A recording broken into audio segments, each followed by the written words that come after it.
తన కుమారుణ్ణే నీకోసం నా కోసం మరణానికి అప్పగించాడే.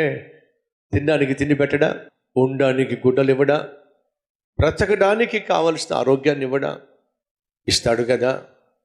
కాబట్టి ఏమన్నాడు, ఏమి తింటామో, ఏమి ధరిస్తామో, ఎక్కడుంటామో అని అడవకండి, చింతించకండి.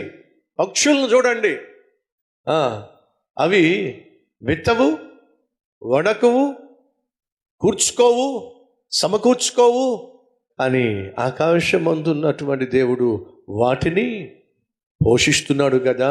మీరు పక్షుల కంటే శ్రేష్ఠులు కాదా? ఇవన్నీ మీకు కావలసి ఉన్నదని ఆ పరలోక తండ్రికి తెలుసు. కాబట్టి వాటి గురించి మీరు చింతించకండి. ఆయన నీతిని, ఆయన రాజ్యాన్ని మొదట వెతకండి. ఆయన నీతిగా యథార్థంగా జీవించాడు, మీరు కూడా ఆయన వలె జీవించే ప్రయత్నం చేయండి.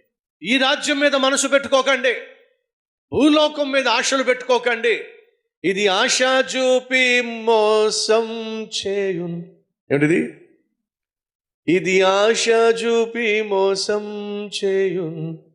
ఈ మాయాలోకం నమ్మవద్దు, నమ్మవద్దు, నమ్మవద్దు. ఈ మాయాలోకం నమ్మవద్దు, నమ్మవద్దు, నమ్మవద్దు. ఈ మాయాలోకం నమ్మవద్దు.